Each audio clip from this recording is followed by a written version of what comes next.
যে ধর্ম দিয়ে গেছেন আমাদের ধর্ম যে ইসলাম ধর্ম, এই ইসলাম ধর্ম আল ইসলাম নামের পিছিয়ে যে আল ইসলাম, এটা কি এক হইল? বলতে হবে সবাই, বলেন এক হচ্ছে। আল ইসলাম এটাও যেমন ইসলাম না, জামাতে ইসলাম এটাও তেমন কোন ইসলাম না।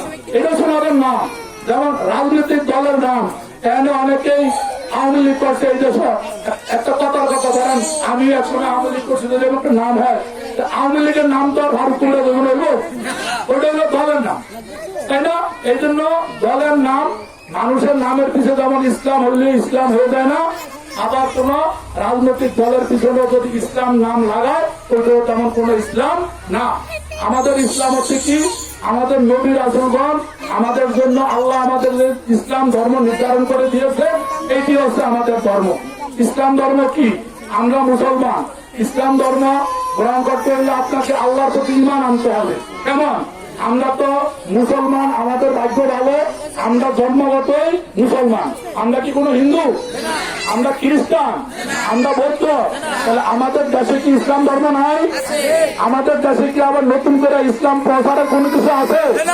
এই যে মা বোনেরা আপনারা এখানে হিজাব করে আসছেন, এটা কেন করছেন? আপনারা কি জানেন না হুজুরেরা আপনাদের ছোটকালে শিখায় নাই, মা বাবায় শিখায় নাই যে হিজাব পড়তে হবে ইসলামে? এটা আপনারা শুনেন নাই? ইসলামে হিজাব আছে।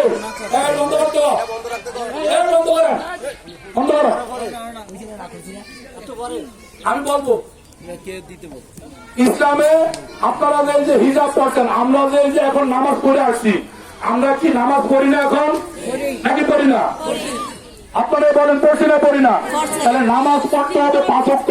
এটা কি সংসদের যায়া এমপি হইয়া পার্লামেন্টের যায়া আপনাদেরকে বলতে হবে যে 5 ওয়াক্ত নামাজ পড়েন? এদের আগামী মাসে রোজা আসতেছে, তাই না?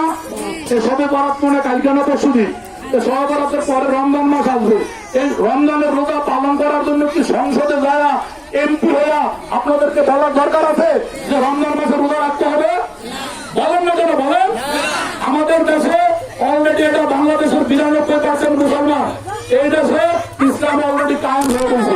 এখানে আমরা সবাই ইসলাম মানি। 5 ওয়াক্ত নামাজ পড়তে হবে, রোজা রাখতে হবে, হজ যাকাত করতে হবে, পর্দা করতে হবে, মা বাবার খেদমত করতে হবে, স্বামীর খেদমত করতে হবে, পরের জিনিস খাওয়া যাবে না, হালাল রুজি রোজগার খাইতে হবে। এটি সবাই তো আমরা মানি, তাই না?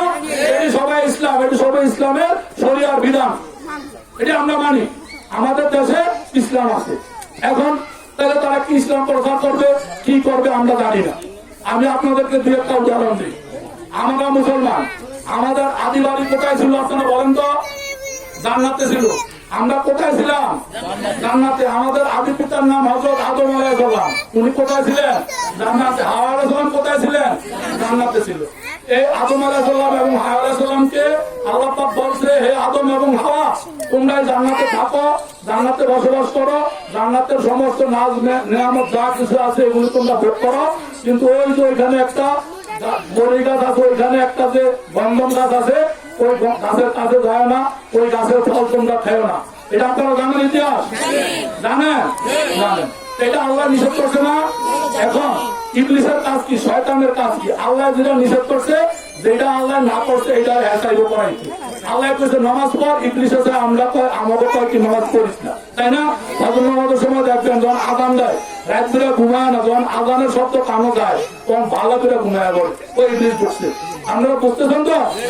ইবলিসের কাম হলো যেটা আল্লাহ কইছে যেটা করতে, হে পড়াইবো, এটা না করাইছে। তাহলে এই ইবলিসে আদম আলাইহিস সালামের হাওয়া আলাইহিস সালামের কইছে বন্ধন খাইতে না, কারণ ইবলিসের চেষ্টা করে যে কোনো ভাবে সেই চেষ্টা করে খাওয়াইতে পারেনি। এই জন্য সে কি করছে? প্রথমে আদম আলাইহিস সালামের কাছে গেছে।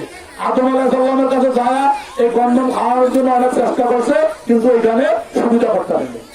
আদম আলাইহিস সালামের তো চালাক মানুষ, বেটা মানুষ, হ্যাঁ বুঝালে যার কাছে যে সমর্থন তুই দূরে করতাম, তুই একটা ইবলিস, এটা আল্লাহ খাইতে না করছে, আমি কি জন্য দূর, হ্যাঁ কাছে সুবিধা করতে পারেনি। তখন ইবলিসে দেখলো যে আল্লাহ তো সুবিধা করতে পারি না, এই জন্য আমার মা হাওয়া আলাইহিস সালামের একটা নিল। হ্যাঁ, জানে যে মা জাতি একটু মন নরম আছে, দিল নরম আছে, বুঝায় বুঝায় কয়েকদিন যে কাম হয়ে যায়নি। কেমন? ইবলিসে ঠিক হয়ে গেছে, দিনের পর দিন চেষ্টা করছে, একদিন কাম ঘটাই গেছে। ঘটাইছে না? বলেন না কেন? বন্ধন খাইছে না? কে খাওয়াইছে? ইবলিসে খাওয়াইছে। কে খাওয়াইছে? ইবলিসে খাওয়াইছে। খাওয়াইছে কে? মা হাওয়া। যখন আল্লাহর হুকুম তরফ হয়েছে, আল্লাহ পাক কি করছে, এই আদম আলাইহিস সালামের সহ জান্নাতের জন্য বাইর করছে না?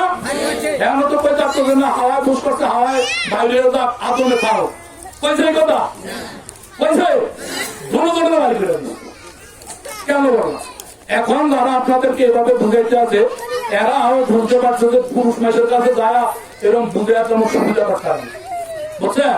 দুজক জাহান্নাম জান্নাতের দরবারে দেখা পুরুষেরা তেমন কাবু করতে পারে না, কারণ পুরুষরা এদেরকে চিনে, এদের ইতিহাস জানে, এরা কারা, প্রত্যেকে আসছে, এদের পূর্বপুরুষ কি, এরা কি, এরা পুরুষরা সবাই মোটামুটি জানে। এই জন্য এই মা জাতিগো মাইসা নিছে আপনাদেরকে বিভ্রান্ত করার জন্য। মা বোনেরা, আপনারা মুসলমান, কেউ জান্নাতের মালিকও আমরা না, জাহান্নামের মালিকও আমরা না, জামাত ইসলামও না, বিএনপিও না, কেউই না। জান্নাত এবং জাহান্নামের মালিক থেকে আল্লাহ। আপনার কর্মফল, আপনার যদি কর্মফল ভালো হয়, আপনার জীবন যাপন যদি নবী এবং রাসূলের দেখানো পথ মতো হয়, তাইলে আপনি জান্নাতে যেতে পারবেন। আমাদের ধানের শেষে ভোট দিয়ে জীবনে জান্নাতে যেতে পারবেন না। এটা যদি আমরা যদি বলি যে আপনাদের জান্নাতে নিব, এটি মিথ্যা কথা। কোন দলকে ভোট দিয়ে কেউ জান্নাতে যেতে পারবে না। কেন পারবে না? আরো শোনেন, এই যে কোরআন হাদিস যুগে যুগে মানুষ আমরা ভুল করতেছি, আমাদেরকে আল্লাহ পাক বানাইছে, এই জন্য অসংখ্য আয়াত আছে, সূরা আছে। মানুষ বলছে তোমরা মানব জাতি ভুল করবে, আমাদের হেদায়েতের জন্য যুগে যুগে নবী রাসূল পাঠাইছে না, নাকি পাঠায় নাই? কারণ আমরা ভুল করব, ওনারা আমাদেরকে শুধরাইয়া দিবেন, তাই তো?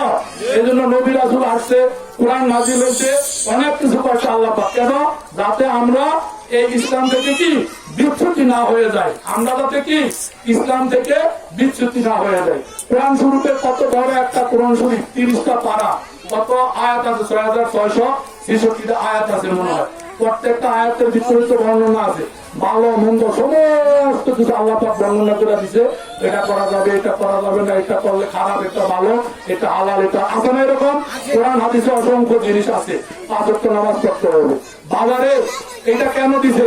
যাতে আমরা এই দুনিয়া থেকে বিদায় হলে আমরা দুনিয়া থেকে থাকতে পারবো না।